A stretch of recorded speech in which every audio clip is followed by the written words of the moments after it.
तंत्र और आपके साथ मैं हूं स्वाति जोशी। शुरुआत उत्तर प्रदेश की सबसे बड़ी खबर से करेंगे।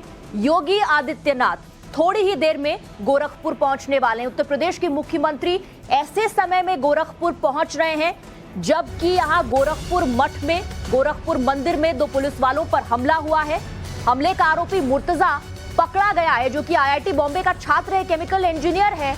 मुंबई से गोरखपुर आया, पुलिस वालों पर हमला किया और पुलिस का यह कहना है कि आतंक के एंगल को दरकिनार नहीं किया जा सकता। थोड़ी देर में गोरखपुर पहुंच रहे हैं सीएम योगी। मठ पर हमले के बाद योगी का गोरखपुर दौरा।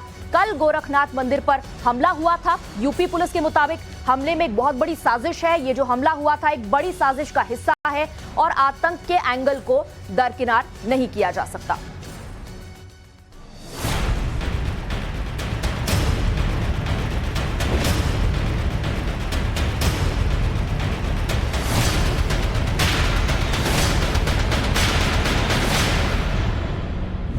गोरखनाथ मंदिर में अल्लाहू अकबर का नारा और पुलिस वालों पर धारदार हथियार से जानलेवा हमला।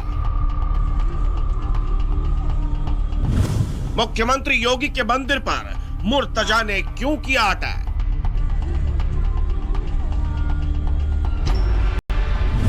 IIT पास केमिकल इंजीनियर के हमले का मकसद क्या? हाथ में तेज धारदार हथियार और गोरखनाथ मंदिर की सुरक्षा में तैनात PAC के जवानों पर हमला। अटैक से पहले धार्मिक नारा और फिर पुलिस वालों पर हंसिए से जानलेवा अटैक। उस व्यक्ति के पास से जो चीजें बरामद हुई हैं, वो उन चीजों को देख के लगता है कि एक गंभीर बड़ी साजिश की तैयारी थी और इसमें जैसा कि ACS सोम साहब ने बताया कि हम लोग इस चीज़ से इनकार नहीं कर सकते कि आज के डेट में ये आतंकी घटना नहीं थी। यह हमला उस गोरखनाथ पीठ पर हुआ जिसके पीठाधीश्वर महंत योगी आदित्यनाथ उत्तर प्रदेश के मुख्यमंत्री हैं। यह अटैक उस शहर पर हुआ जहां CM बनने से पहले योगी खुद 5 बार सांसद रहे। ऐसे में सवाल यह है कि इस हमले का मकसद क्या था? गोरखनाथ मंदिर पर अटैक के पीछे साजिश क्या थी? क्या इस हमले का कोई टेरर एंगल है? हमलावर सईद अहमद मुर्तजा ने जिस तरह से गोरखनाथ मंदिर पर हमला किया, पुलिस वालों की जान लेने की कोशिश की, दहशत फैलाई, उससे कई सवाल उठ रहे हैं। पुलिस को इसके पीछे बड़ी साजिश की आशंका है। ऐसे में हमले की जांच ATS ने शुरू कर दी है। खुद ATS के SP अभिषेक मिश्रा गोरखपुर में मौजूद है। हमलावर मुर्तजा का बैकग्राउंड क्या है आपको आगे बताएंगे, लेकिन फिलहाल इतना जान लीजिए कि इसका ताल्लुक गोरखपुर के मशहूर डॉक्टर अब्बासी के परिवार से है। ऐसे में ATS परिवार के लोगों से भी पूछताछ में जुटी है। फिलहाल पूछताछ में पता चला है कि ये गोरखपुर का रहने वाला है। इसके परिजनों से और इसके पास से जो सामान बरामद हुआ है उसमें पुलिस जांच कर रही है। आवश्यकता अनुसार बाहर के जनपदों में भी टीमें भेजी जा रही हैं ताकि इसका बैकग्राउंड चेक किया जाए और जो भी तथ्य सामने आएंगे उसके आधार पर आगे इसमें कार्रवाई की जाएगी। दिन रविवार, वक्त शाम के 7:20 हुए थे जब मुर्तजा गोरखनाथ मंदिर पहुंचा। उसे देखते ही PAC के जवान गोविंद गौड़ और अनिल पासवान को शक हुआ तो उसे चेकिंग के लिए रोका गया, लेकिन इस बीच मुर्तजा ने धारदार हथियार निकालकर जवानों पर हमला कर दिया। ऐसे में सिपाही अनुराग राजपूत इंसास राइफल लेकर दौड़े तो वो भागने लगा, लेकिन मंदिर के स्टाफ और पुलिस वालों ने मुर्तजा को दबोच लिया। जिस वक्त मुर्तजा ने गोरखनाथ मंदिर में तांडव मचाया उस वक्त वहां काफी लोग मौजूद थे। मुर्तजा के खौफ की कहानी आपको एक चश्मदीद की जुबानी सुनाते हैं। अचानक आदमी बड़ा सा हसुआ लेके अचानक पुलिस वाले पर हमला किया है। पुलिस वाला बचाव करते ही देरी नहीं उसे पटक दिया उठा के। उसमें दूसरा पुलिस वाला आया, उस पर भी हमला किया। उतने में पूरी फोर्स आ गई और क्यों मार रहा था वो मालूम नहीं, वो अचानक हमला किया है सर। चश्मदीदों के मुताबिक मुर्तजा चीख कर पुलिस वालों से कह रहा था कि उसे गोली मार दी जाए। हमले के दौरान उसे भी चोट आई है। ऐसे में दोनों पुलिस वालों और मुर्तजा को भी अस्पताल में भर्ती कराया गया है। इस हमले को लेकर उसका पहला रिएक्शन भी सामने आया। परसों से बताते हैं, परसों मेरे बड़े पापा थे, आप पता है सम्मान आया अगर बताया? हाँ बताया आगे बताया। तो उन्होंने कहा देखो भाई ये थोड़ा सीरियस लग रहा है, CCTV देखा सबको लगा पुलिस वाले हैं और ये सम्मान का ऐसा कह रहे हैं और सीरियस लग रहा है, तो देख लो भाई क्या है नहीं। पुलिस के मुताबिक मुर्तजा के पास इंडिगो एयरलाइंस की फ्लाइट का टिकट भी मिला है। बताया जा रहा है कि उसने IIT से केमिकल इंजीनियरिंग की पढ़ाई की है। मुंबई में वो जॉब करता था, लेकिन अक्टूबर 2021 में नौकरी चली गई। कहा यह भी जा रहा है कि मुर्तजा की बीवी ने भी उसे छोड़ दिया है। ऐसे में वो डिप्रेशन में चला गया। उसका कहना है कि कई रातों से वो सो नहीं पाया। फिलहाल हकीकत क्या है, ATS उसकी सच्चाई जानने में जुटी है। हर एंगल से तफ्तीश जारी है, क्योंकि टारगेट पर CM योगी का मंदिर था। योगी सूबे में कड़ी कानून व्यवस्था पर जोर देते हैं। ऐसे में मुमकिन है कि इस हमले के पीछे कोई बड़ी साजिश भी हो सकती है। मनीष यादव और आदर्श सिंह के साथ ब्यूरो रिपोर्ट, टाइम्स नाउ, नव भारत। तो पुलिस का कहना है कि एक आतंकी वारदात है, बड़ी साजिश का हिस्सा है। तो परिवार वाले कह रहे हैं कि मानसिक स्थिति मुर्तजा की ठीक नहीं है। हमारे साथ इस वक्त मनीष यादव जुड़ रहे हैं। मनीष, दो चीजों पर अपडेट चाहूंगी। एक, योगी आदित्यनाथ कब पहुंचेंगे गोरखपुर? दूसरी सबसे बड़ी बात यह है कि जांच में पुलिस को अब ये डिकोड करना बहुत जरूरी हो गया है। जो बेसिक फैक्ट्स हैं वो सामने आ गए, लेकिन मंशा, इंटेंशन क्या थी, इसको डिकोड करना जरूरी होगा।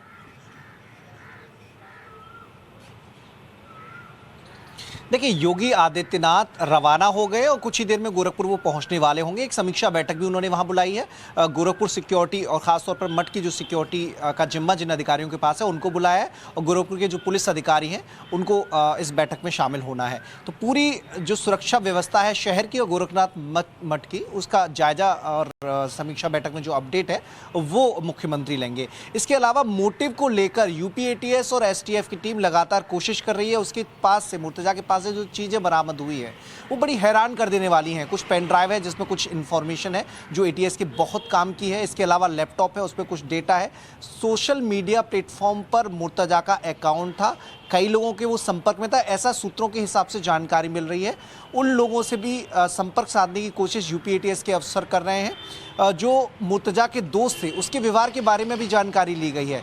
परिजनों से कल हिरासत में लेकर ATS ने पूछताछ की थी।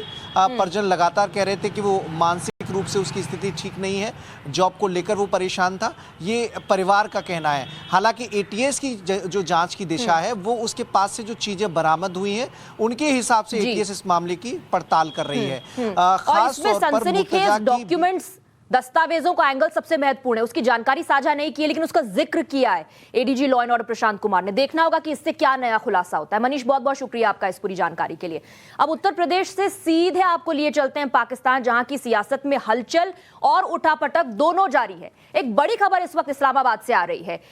इमरान खान आने वाले चुनाव की तैयारी कर रहे हैं और जमकर विपक्ष को घेरने की उनकी पूरी तैयारी है, काउंटर स्ट्रैटेजी तैयार कर रहे हैं। विपक्ष अगर बात कर रहा है प्रदर्शन की, तो इस्लामाबाद में धरने पर बैठने की बात इमरान खान भी अब कर रहे हैं। और आज ही रात से दरअसल वो विपक्ष के खिलाफ धरना देंगे। रेड जोन के बाहर जो ब्लू जोन है वहां पर इमरान खान विपक्ष के खिलाफ धरना देंगे।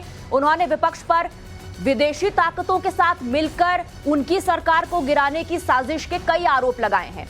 और ये बड़ी खबर है कि खुद धरने पर इमरान खान बैठने वाले हैं।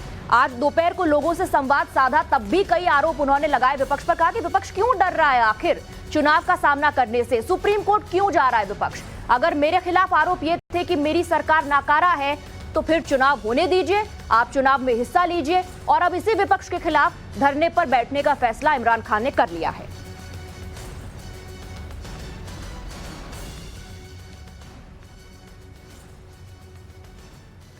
तो इमरान खान आज रात 9:30 बजे से इस्लामाबाद में धरना देंगे। उन्होंने अपनी सरकार भी बचा ली और विक्टिम कार्ड भी खेल रहे हैं।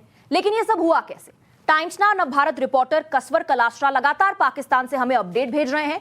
इसी बीच एक रिपोर्ट आई, देखिए कैसे एक ऑडियो ने इमरान का बंटाधार कर दिया।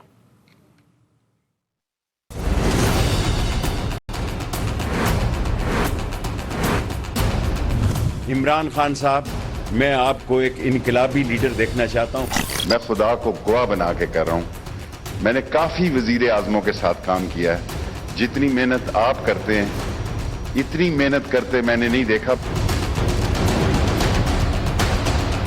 मैं SSS स्पीकर हूं, शॉर्ट, स्वीट एंड स्मार्ट। सो आप वक्त के शेरशाह सूरी हैं। जो कहता था कि इमरान खान को कोई नहीं हरा सकता, उसी ने इमरान के साथ खेला कर दिया। ये भगोड़े नवाज शरीफ और ये शहबाज शरीफ, मैं जिंदा रहूं मैं मर जाऊं, ये इमरान खान साहब को इंशाअल्लाह ताला शिकस्त नहीं दे सकते और इमरान खान कामयाब होगा। जो कहता था कि इमरान लास्ट बॉल तक खेलेगा, उसी ने इमरान को रन आउट करवा दिया। वो आखिरी बॉल सुपर ओवर भी गुजर गया। मेरी जान, वो आखिरी बॉल भी खेलेगा। इमरान खान जिस पर जान छिड़कते थे, उसी शेख रशीद ने इमरान खान के साथ सबसे बड़ा गेम कर दिया। मेरी 72 साल उम्र है कि मरने से पहले आपके हाथों नाला लई मेरा शुरू हो जाए। इमरान खान की कुर्सी गई, लोग विपक्ष को जिम्मेदार मान रहे हैं, कुछ सेना का एंगल दे रहे हैं, लेकिन खबर है कि इमरान की सरकार गिराने के पीछे इमरान के दुलारे शेख रशीद का हाथ है। वही शेख रशीद जो इमरान कैबिनेट में होम मिनिस्टर थे, वही शेख रशीद इमरान जिस पर जान छिड़कते थे। लेकिन ऐसा हुआ कैसे, वो समझिए। रिपोर्ट्स के मुताबिक शेख रशीद ने इमरान खान का एक audio army chief general Bajwa को सुना, जिसके बाद ही पाकिस्तान में इमरान के खिलाफ माहौल बनना शुरू हो गया। अब सवाल उठता है कि शेख रशीद ने बाजवा को कौन सा ऑडियो भेजा? शेख रशीद के सीक्रेट ऑडियो में क्या था? सीक्रेट ऑडियो से कैसे गई इमरान की कुर्सी? बताया जा रहा है कि इमरान खान और शेख रशीद कार में बानी गाला जा रहे थे, तभी इमरान खान को किसी का कॉल आया। इसी कॉल पर इमरान खान ने जनरल बाजवा को लेकर कुछ बुरा भला कहा। इमरान ने कुछ बातें ऐसी कह दी जो फौज और बाजवा के सख्त खिलाफ थी। बस यहीं पर शेख रशीद ने खेला कर दिया। शेख रशीद ने इस दौरान खान का ऑडियो रिकॉर्ड कर लिया और जनरल बाजवा को भेज दिया। इस ऑडियो को सुनने के बाद जो फौज अभी तक इमरान खान का खुलकर सपोर्ट कर रही थी, उसने न्यूट्रल होने का फैसला ले लिया। यानी ये तय हो गया कि इमरान की अब और नहीं चलेगा। दूसरी तरफ विपक्ष भी एक हो गया था। लगातार इमरान खान पर दबाव बनाया जा रहा था और रही सही कसर महंगाई और बेरोजगारी ने पूरी कर दी, जिसके बाद इमरान खान परेशानियों से घिरते चले गए। अब यहां भी ये सवाल उठता है कि आखिर शेख रशीद ने इमरान को क्यों फंसाया? पाकिस्तान में शेख रशीद को आर्मी का प्यादा बताया जाता है। सरकार कोई भी हो, शेख रशीद मंत्री जरूर होते हैं, वो भी तब जब रशीद अपनी पार्टी आवामी मुस्लिम लीग के अकेले सांसद हैं। ऐसे में बाजवा को अपनी वफादारी प्रूव करने के लिए शेख रशीद ने इमरान खान को ही मोहरा बना लिया। इमरान खान की सरकार में शेख रशीद होम मिनिस्टर जरूर थे, इमरान के बेहद करीबी जरूर थे, लेकिन एक दौर था जब दोनों एक दूसरे को फूटी आंख नहीं सुहाते थे। दोनों की सोच और विचारधारा दो अलग अलग छोर पर जाती थी। साल 2008 के इस टीवी डिबेट को देखकर आप पूरी बात समझ जाएंगे। एक सीट लेके आदमी ये सोचे कि वो प्राइम मिनिस्टर का टांगे की सवारियां नहीं है। साहब आप कामयाब सियासतदान है ना? यस। ये देखें, मैं टीवी पे कहता हूँ, अल्लाह मुझे शेख रशीद जैसा कामयाब सियासतदान कभी ना करे। इसे बेहतर मैं फेल ही रहा हूँ, मामूली कप्तान है, फेल रहा हूँ हमेशा। मैं चाहता हूँ कि मैं फेल रहा हूँ, लेकिन इनकी तरह कामयाब ना हूँ मैं। एक आपने ये कामयाबी है कि पहले आप नमाज के मेरी बात सुनें, आप नमाज की इकट्ठे करते हैं और लोटा होकर इधर चले जाते हैं। ये आपको हर आदमी ऐसा नजर आता है। शेख साहब आप तो मुझे पता कर लेना, आप उसके भी बन जाएंगे। क्रिकेट की ग्राउंड तो नहीं है, आप वही बन जाएंगे।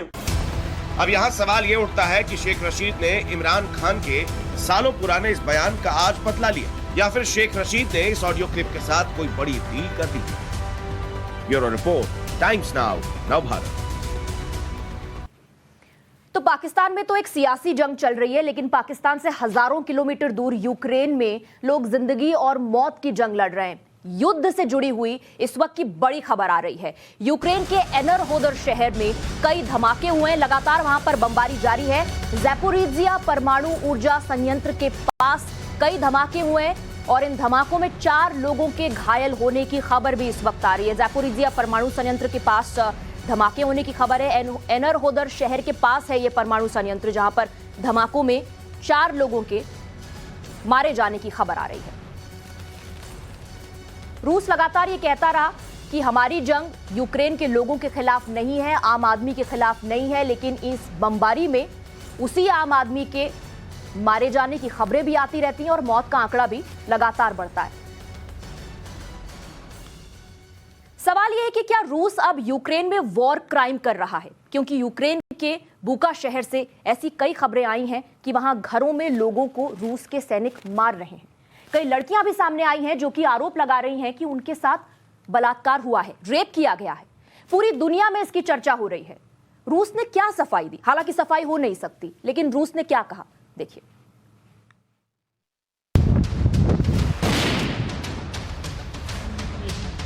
यूक्रेन युद्ध में दिल दहला देने वाला मंजर। जीत के लिए बर्बरता पर उतरी रूसी आर्मी। बुका शहर बना बेहिसाब लाशों का कब्रगाह।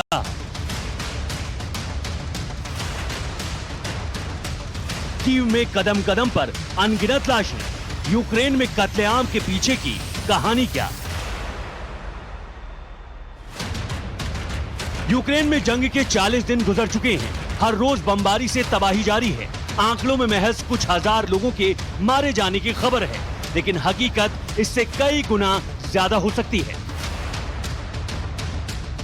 युद्ध से बर्बाद यूक्रेन से अब ऐसी तस्वीरें सामने आई हैं जिसे देखकर आपके रोंगटे खड़े हो जाएंगे। यूक्रेन का आरोप है कि जंग जीतने के लिए रूस की सेना नरसंहार पर उतर आई है। युद्ध के बुनियादी उसूलों को भी ताक पर रख दिया गया है।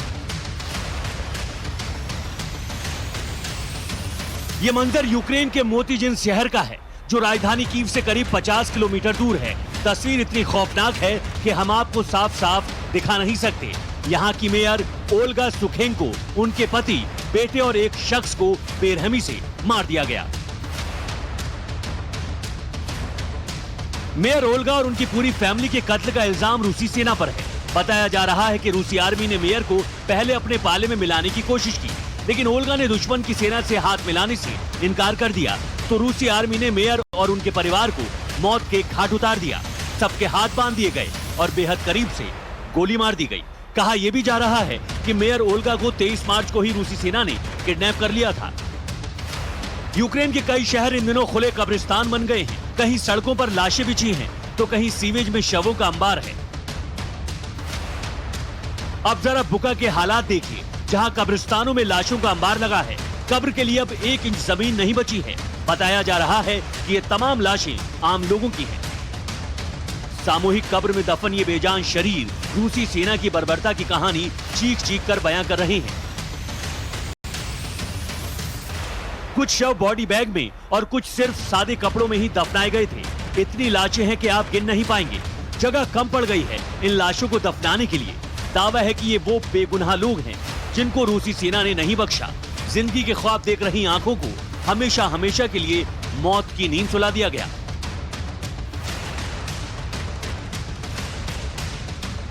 अब मैक्सर की तरफ से जारी रूसी सेना की बेरहमी का आसमानी सबूत देखिए।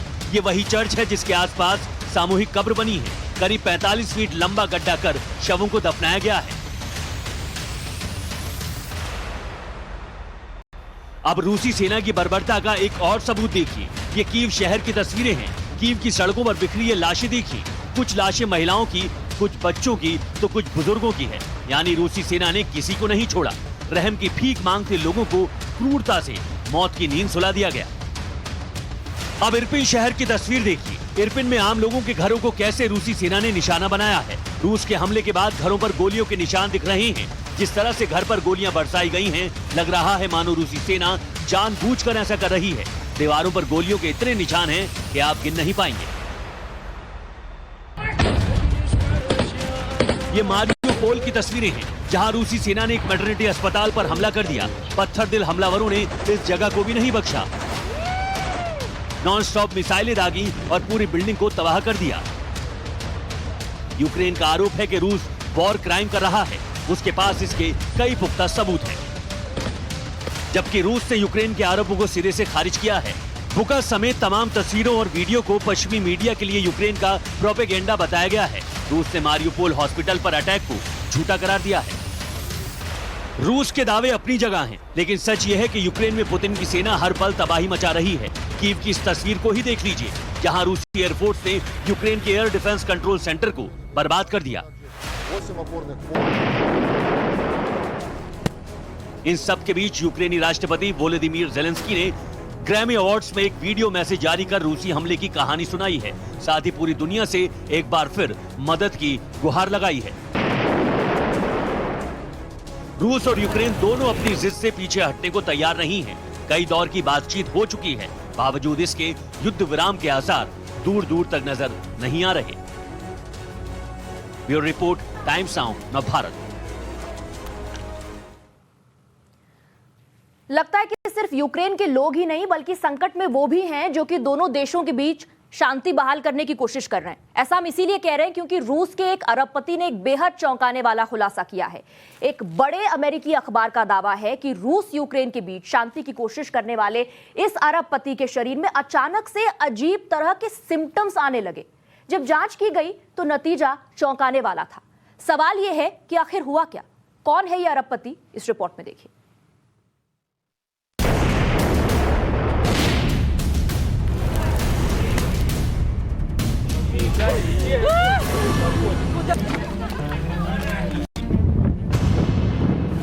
थैलियम, रिसिन, डाइऑक्सीन और नोविचोक, ये महज केमिकल नेम नहीं बल्कि दुनिया के सबसे खतरनाक जहर हैं जिनका इस्तेमाल रूस अपने विरोधियों को जान से मारने के लिए करता है। अमेरिकी अखबार वॉल स्ट्रीट जर्नल की माने तो रोमन अब्रामोविच को इस महीने की शुरुआत में यूक्रेन के शांति वार्ताकारों के साथ बैठक के दौरान कीव में जहर देकर मारने की कोशिश हुई। सबसे पहले यह समझिए कि रोमन अब्रामोविच हैं कौन जिन्हें जहर देकर मारने की कोशिश हुई और क्यों इस हादसे के बाद जहर देने का आरोप पुतिन की सरकार पर लग रहा है। रोमन अब्रामोविच यूरोप के मशहूर फुटबॉल क्लब चेल्सी के मालिक हैं और उन्हें राष्ट्रपति व्लादिमीर पुतिन का बेहद अजीज माना जाता है।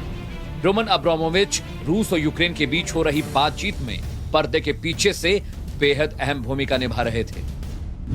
ऐसे में बड़ा सवाल यह है कि पुतिन का करीबी होने के बावजूद जहर देने का आरोप रूस पर क्यों लग रहा है? तो जवाब भी सुन लीजिए। दरअसल पुतिन नहीं चाहते कि यह जंग रुके क्योंकि अब यह जंग पुतिन के नाक की लड़ाई हो गई। हालांकि ये पहली दफा नहीं है जब रूस ने अपने दुश्मनों को रास्ते से हटाने के लिए खतरनाक केमिकल पॉइजन्स का इस्तेमाल किया हो। ये कहानी दशकों से चली आ रही है। नाम निकोलाई खोकलीव, प्रोफाइल ट्रेंड सोवियत हत्यारा, जहर थैलियम। नाम जॉर्जी माकोव, प्रोफाइल लेखक, जहर रिसिन। नाम विक्टर, प्रोफाइल रूस में राष्ट्रपति पद के उम्मीदवार, जहर डाइऑक्सीन। और सरगेई स्क्रिपॉल, प्रोफाइल केजीबी एजेंट, जहर नोविचोक। ये तो महज चंद लोग हैं। पुतिन के खिलाफ बोलने वाले ऐसे दर्जनों नाम हैं जिन्हें जहर देकर ठिकाने लगा दिया गया। हालांकि अटकलें ये भी लगाई जा रही हैं कि अब्रामोविच को जहर देने वाले लोग कट्टरपंथी भी हो सकते हैं। Amit Singh, times Now, Navbharat.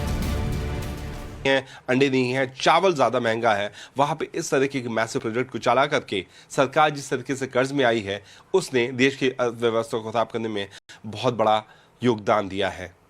Camera सहयोगी पंकज गुप्ता के साथ प्रियांक त्रिपाठी, कोलंबो, श्रीलंका। और लोकतंत्र में आगे बढ़ने से पहले एक बार फिर से नजर इस वक्त की हेडलाइंस पर। 14 दिन न्यायिक हिरासत में भेजा गया गोरखपुर मठ पर हमला करने वाला आरोपी गोरखपुर पहुंचने वाले हैं। सीएम योगी अटैक की जांच एटीएस और एसटीएफ को दी गई।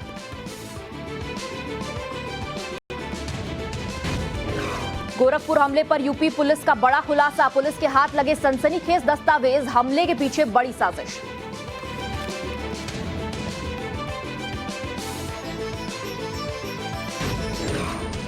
करौली हिंसा की सीबीआई जांच की मांग। अलवर से बीजेपी सांसद बाबा बालकनाथ का बयान, केंद्रीय एजेंसी की जांच से सामने आएगा सच। श्रीनगर के मौसीमा इलाके में आतंकियों ने सीआरपीएफ जवानों को बनाया निशाना। आतंकी हमले में एक सीआरपीएफ जवान शहीद।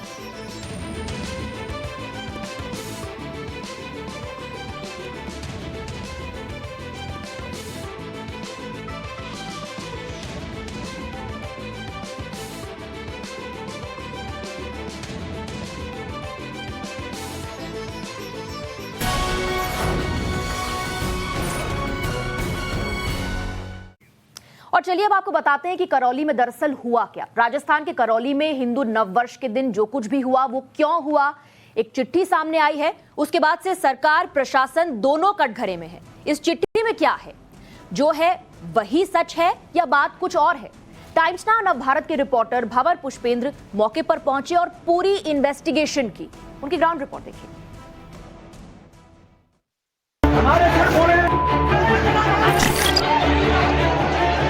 अब आप देखिए, ये एक बड़ी पट्टी डाली गई नीचे और ये पट्टी नीचे गिरी है। अब ये पट्टी कहाँ से डाली गई वो मैं आपको दिखाऊंगा।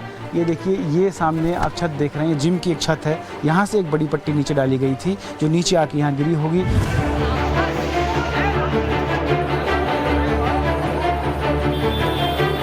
जो अवशेष हैं वो भी बहुत कुछ कह रहे हैं। उसके सामने वो आप देख रहे हैं, वो मीनार जो दिख रही है, उसके आजू बाजू से पत्थर बरस रहे थे, इन घरों से पत्थर बरस रहे थे, छत से पत्थर बरस रहे थे, जो मैंने आपको मोबाइल में अभी दिखाए हैं।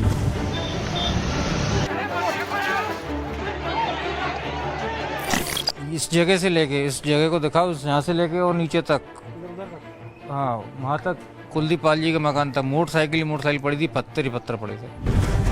पत्थरबाजी, आगजनी, दंगा, बलवा। ये जो छतें हैं, ये जो दीवारें आप देख रहे हैं, आगे एक जिम है जहाँ से पट्टी फेंकता हुआ एक व्यक्ति दिखता है। कुछ पत्थर यहाँ से फेंकते हुए नजर आते हैं, कांच फेंके गए, ये कांचों के टुकड़े यहाँ पर हैं और ये गली अभी भी मौजूद है। सवाल पूछती हुई, ये खामोशी सवाल पूछती हुई, सन्नाटा चीख चीख कर सवाल पूछता हुआ कि आखिर लॉ एंड ऑर्डर कहाँ था, आखिर वो इंतजामात कहाँ थे जो वैकल्पिक व्यवस्था के नाम पर बनाए जाते हैं, वो इंटेलिजेंस कहाँ थी, वो पुलिस कहाँ थी, वो प्रशासन कहाँ था जिसने इस रैली की इजाजत दी थी। ये रैली हुई और रैली के बाद जो कुछ हुआ किसने नहीं देखा, हर कोई सहम गया।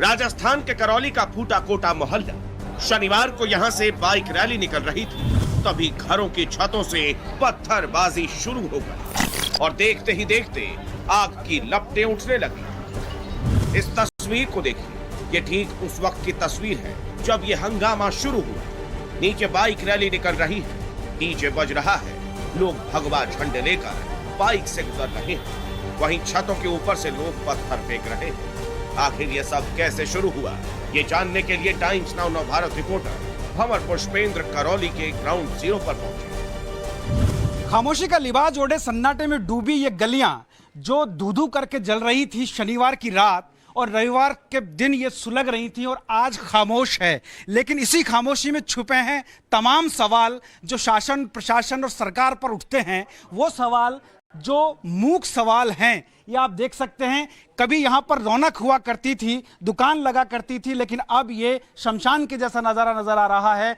जल गई है पूरी दुकान, पत्थर गिर रहे हैं और सुरक्षा में पुलिसकर्मी चप्पे चप्पर पर तैनात है। लेकिन गली का सन्नाटा मैं आपको दिखाना चाहता हूँ कि ये वो गली है जहाँ कभी कदम रखने की जगह नहीं मिलती थी, लेकिन आज सन्नाटे में ये गलियाँ डूबी हैं। खामोशी यहाँ चारों तरफ अपने पैर पसारे है और एक डर, एक वो दहशत जो उस वक्त थी, वो डर आज भी लोगों के बीच है और लोग घरों में कैद हैं।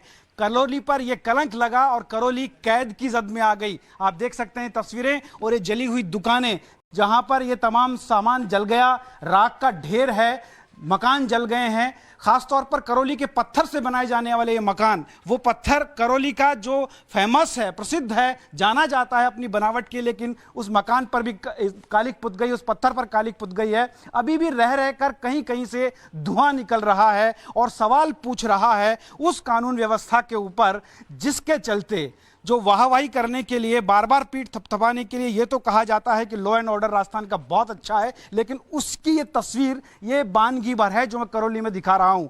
ऐसी तमाम तस्वीरें करौली में हैं जो कई जगह पर हैं, सिर्फ यही नहीं है। ये देखिए, ये मेरे पीछे आप जो देख रहे हैं, इस इमारत की ऊंचाई देखिए और अब ये इमारत नीचे गिर जाने के लिए तैयार है, ठीक उसी तरह जिस तरह कानून व्यवस्था डाउनफॉल यहाँ पर है।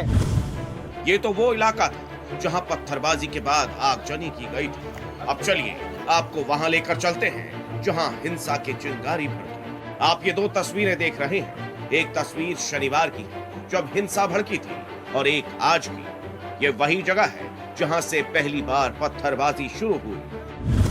पहले जरा मोबाइल के इस वीडियो को देख लीजिए जो उस दिन का है। सामने देखिए ये चद्दर दिखाई दे रहा है और उसके पास में एक ये मीनार दिखाई दे रही है और धीरे धीरे ये जुलूस जो है वो आपको आगे बढ़ता हुआ भी दिखाई देगा कि किस तरह से जुलूस इसी गली में आगे बढ़ रहा था। हालांकि ये वीडियो देखने के बाद मैं आपको दिखाऊंगा जहां मैं खड़ा हूं, ये भी वही जगह है जहां पर ये पूरी घटना हुई थी। आप देखेंगे ये जो वीडियो है इसमें आपको मीनार दिखाई दे रही है, उसके बगल में एक जिम है और उस जिम से धीरे धीरे इस बढ़ते हुए जुलूस के ऊपर पत्थर बरसना शुरू होंगे।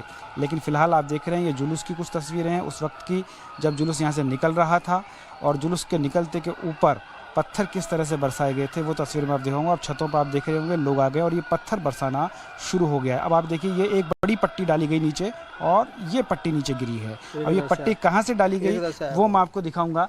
ये देखिए ये सामने आप छत देख रहे हैं, जिम की एक छत है, यहाँ से एक बड़ी पट्टी नीचे डाली गई थी जो नीचे आके यहाँ गिरी होगी। और उसके अलावा ये जो तमाम जगह आप देख रहे हैं, ये ईंट आप देख रहे हैं किस तरह से लोग चप्पलें छोड़कर यहाँ से भागे हैं।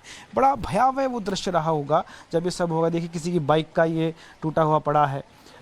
उसके अलावा हालांकि पुलिस ने यहाँ सब कुछ साफ़ करवा दिया है, नगर निगम ने साफ़ करवा दिया, लेकिन फ़िलहाल स्थिति ये है कि जो अवशेष हैं वो भी बहुत कुछ कह रहे हैं। उसके सामने वो आप देख रहे हैं वो मीनार जो दिख रही है उसके आजू बाजू से पत्थर बरस रहे थे, इन घरों से पत्थर बरस रहे थे, छत से पत्थर बरस रहे थे जो मैंने आपको मोबाइल में अभी दिखाए हैं। तो आप अंदाज़ा लगा सकते हैं कि किस तरह का डर, किस तरह की दहशत उस वक्त थी और लोग किस तरह से यहाँ से वापस भागे थे। और जब वापस भागे थे तो इस गली में आगे आप जाएंगे तो वो फूटा कोट कहलाता है। उसी फूटे कोट के दोनों तरफ दुकानें जला दी गई, कई दुकानें जली, घर जले और लोग परेशान हो गए। करौली का एक इतिहास रहा है। हर साल इस रास्ते से जब हिंदू नववर्ष के मौके पर रैली निकलती थी तो यहाँ छतों से फूल बरसाए जाते थे, लेकिन इस साल पत्थरों की बारिश हो गई। ऐसा क्यों हुआ ये जानने के लिए टाइम्स नाउ भारत के रिपोर्टर यहाँ रहने वाले लोगों के घर में पहुंचे। यहाँ मैं पहुँच गया हूँ इस घर में। ये घर सलीम भाई का बताया जाता है और ये वो मोहल्ला है। आप देखिए यहाँ पर तमाम मुस्लिम आबादी रहती है और ये सलीम साहब हैं जो नीचे से हम बात भी कर रहे थे। सलीम साहब इस तरफ आएंगे तो एक बार ज़रा हम आपसे बात करना चाहते हैं जी। ये अमन चैन की धरती है करौली की जी, बिल्कुल छोटा वृंदावन कहा जाता है, मदन मोहन जी, कैला देवी। और क्या हो गया, किसकी नज़र लग गई है? अजी अब पता ही नहीं है, आज के नए नौजवानों के अंदर पता नहीं क्या हो गया, ये यही हुआ था। अब हमें तो क्या कह सकते हैं, जो है जो अपने दुख को जो है कह नहीं सकते साहब। आपकी एक उम्र हुई है, आपने देखा है करौली को एक जिंदा जिंदगी। 65 साल की उम्र हो गई मेरी, 40 साल नौकरी कर ली, 38 साल में, लेकिन आज तक कोई नहीं। हम बड़े भाईचारे से रहते थे, आज हमारे हिसाब पूछिए, आज सर्टिफिकेट है हमारे पास बड़े अधिकारियों के, तो हमने तो बहुत वो किया था। क्या हुआ था, क्या देखा था? कोई पता नहीं, शैतानियत पता नहीं वो क्या आता बवाल, ऐसा बलवा सा आया कि जो वो पता नहीं लगा सके कि क्या हुआ। तो हम तो भग के भीतर घर में घुस के पड़े। क्या हुआ है माता जी, कहाँ है बच्चा आपका, क्या हो गया था? सुबह 5 बजे ले गए भैया, निर्दोष था मेरा बच्चा, तो सोया हुआ था। वो तो शिकारगंज रहते हैं, लेकिन हमने हल्ले की वजह से जाने नहीं दिया उसको कि बेटा यहीं सो जा आज तू, उसकी बीवी बच्चे यहीं है। क्या हुआ था, आपने देखा होगा यहाँ पे किस तरह भीड़ आई, क्या हुआ? हम बहू हैं भैया, हम देख नहीं सकते। जैसे भीड़ आई ना तो हमारा आदमी ने बोला कि अंदर बैठ जाओ, तो हम अंदर बैठ के और कमरे में हमने किवाड़ लगा ली है और बेटे को भी इन्होंने पकड़ के इधर ही बंद कर दिया। बस सिर्फ ये खुद यहाँ से खड़े खड़े देख रहे थे। बस हमने हमारे बेटे को नीचे तक नहीं जान दिया। अब आपको एक और तस्वीर दिखाते हैं। नीचे गली में बाइकें ही बाइकें खड़ी हैं, ऊपर छतों से लोग पत्थर बरसाए जा रहे हैं। इतने पत्थर बरस रहे थे कि उस दिन लोग अपनी मोटरसाइकिल छोड़कर भागने को मजबूर हो गए। टाइम्स नाउ भारत रिपोर्टर भंवर पुष्पेंद्र उस जगह पर भी पहुंचे जहां डीजे की दुकान के सामने छतों से पत्थरों की बरसात की गई थी। अभी तक मैंने आपको उस समुदाय से मिलाया जिस पर आरोप लग रहे थे कि पत्थरबाजी की और तमाम वीडियो चल रहे हैं। अब मैं इस तरफ आ रहा हूँ, यहाँ मैं आपको एक ऐसे परिवार से मिलवाने की कोशिश करूँगा और उनसे जानने की भी कोशिश करूँगा कि आखिर उनकी पीड़ा क्या है। एक मिलीजुली तहजीब के तहत जो करौली में लोग रहते थे, उनको आखिर हुआ क्या है। मैं तो क्या लेट आया था यहाँ पे, तो यहाँ से इस जगह से लेके इस जगह को देखा, यहाँ से लेके और नीचे तक, उधर तक, हाँ वहाँ तक कुलदीप पाल जी का मकान था। मोटरसाइकिल पड़ी थी, पत्थर ही पत्थर पड़े थे। अच्छा। और पूरी मोटरसाइकिल डैमेज कर रखी थी। डीजे की जो डीजे वगैरह लगा के आए थे वो सारी चीज़ें टूटी फूटी थी, खून वगैरह पड़ा था सारी जगह। अच्छा एक चीज़ बताइए, कहाँ से पत्थर आए, किसने डाले, क्या हुआ था, क्या हो रहा था? ये आगे से ही थोड़ा आगे चल के किसी ने पत्थर फेंके थे और लोगों के सरों पे पड़े और डैमेज हो गए लोग। भगदड़ मच गई। भगदड़ में तुम जानते हो क्या होता है। ये बढ़िया हुआ, सब कुछ बढ़िया जा रहे आ रहा है। इसका वो आता है वो जा रहा रथ बढ़िया, कोई दिक्कत नहीं। तो ये ऊपर से पत्थर ही करी, पत्थरबाजी ऊपर से अडवारे में। तो कोई दिक्कत नहीं। सामना करना पड़ रहा है सब, क्या करें, दुकानें बंद है सारी। अच्छा, आपकी दुकान चली है?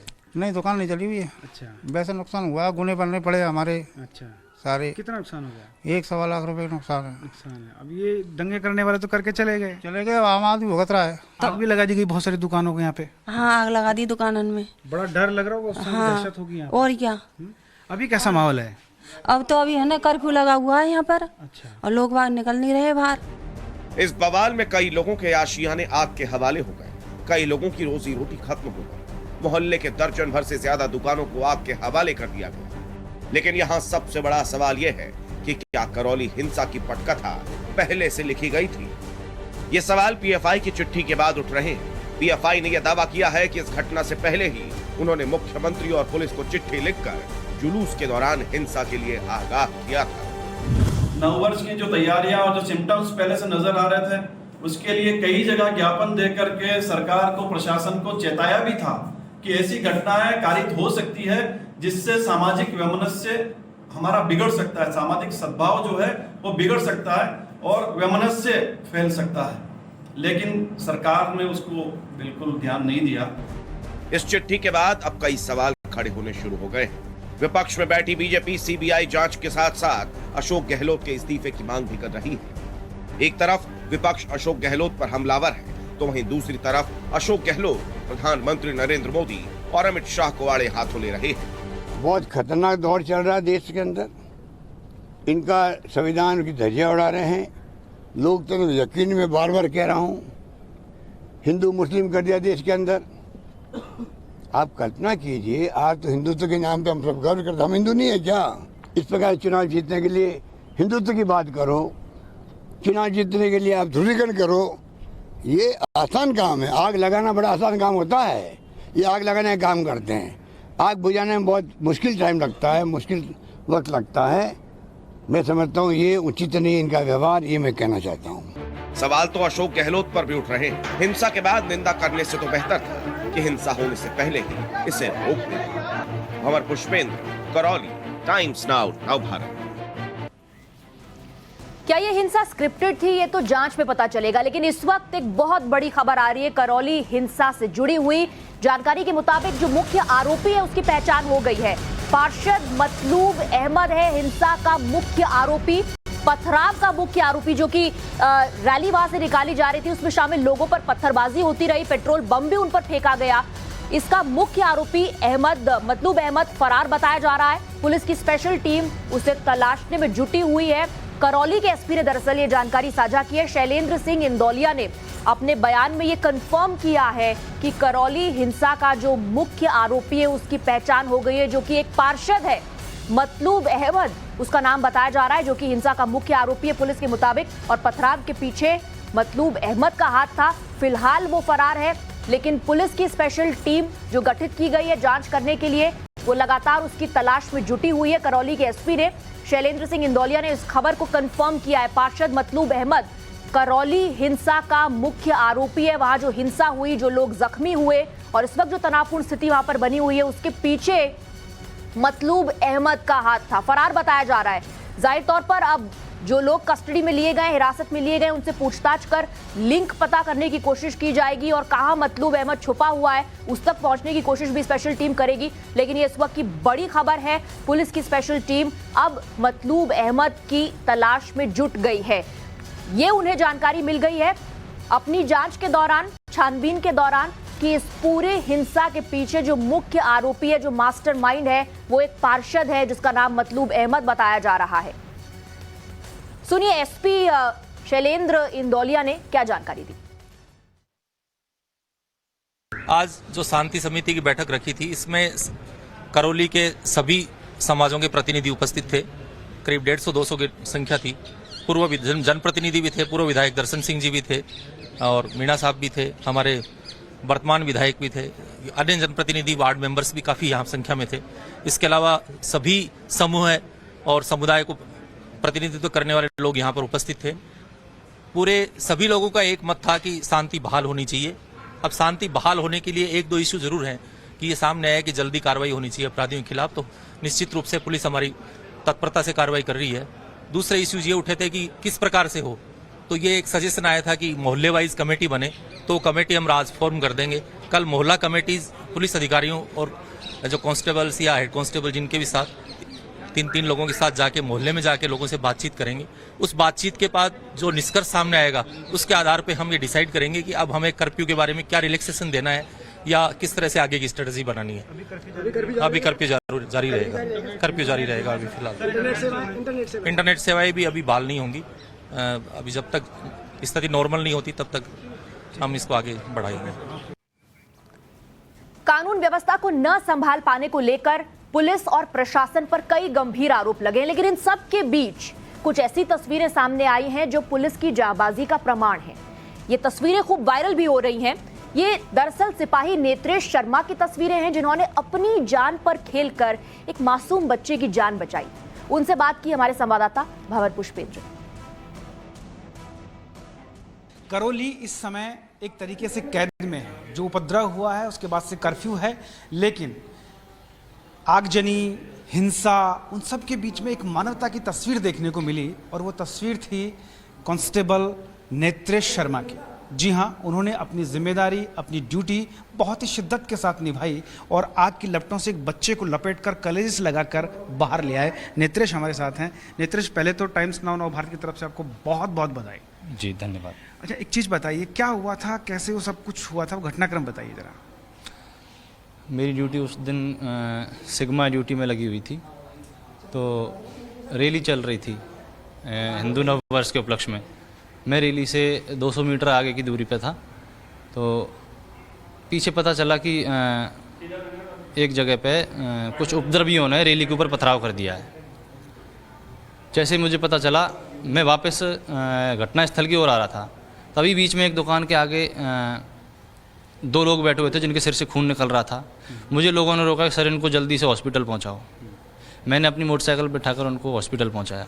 हॉस्पिटल पहुंचा के मैं वापस घटनास्थल पर आ रहा था, तो फूटा कोट पे 2-3 दुकानें थी वो जो बहुत ज़ोर ज़ोर से आग लग रही थी, उनमें जल रही थी। एसपी साहब स्वयं थे वहाँ पे पूरे जाब्ते के साथ, और उपद्रवियों को भगा रही थी पुलिस। और जो आगजनी हो रही थी वहाँ पे मकानों में आसपास जो लोग थे उनको सुरक्षित स्थानों पर घरों से निकलने की अपील कर रही थी। कोई आग को बुझाने की कोशिश कर रहा था, सब लोग अलग थे। इस बीच दोनों दुकानें जल रही थी, उनके बीच में एक घर था, उसमें 2-3 महिलाएं और एक महिला की गोदी में एक बच्चा था। वो चिल्ला रही थी, मेरी निगाह उन पर पड़ी तो वो घर आग की लपटों से पूरी तरह घिरा हुआ था। दोनों तरफ दुकानों में आग लग रही थी। मैं वहाँ से निकल के तुरंत सीधा मकान में पहुँच गया। महिला की गोद से मैंने बच्चे को लिया। महिला ने पहले से उसको एक शॉल में लपेट रखा था। मैंने उसको गोद में लेके सीने से चिपका के महिलाओं से कहा कि तुम घबराओ मत और मेरे पीछे इस घर में से तेज़ी से निकलो। तो मैं भी उस बच्चे को लेकर और तेज़ी से घर से निकल गया। महिलाएं मेरे पीछे पीछे आ गई। उनको सुरक्षित स्थान पर पहुंचाकर मैंने उनको आगे रवाना कर दिया वहाँ से कि जाओ तुम घर।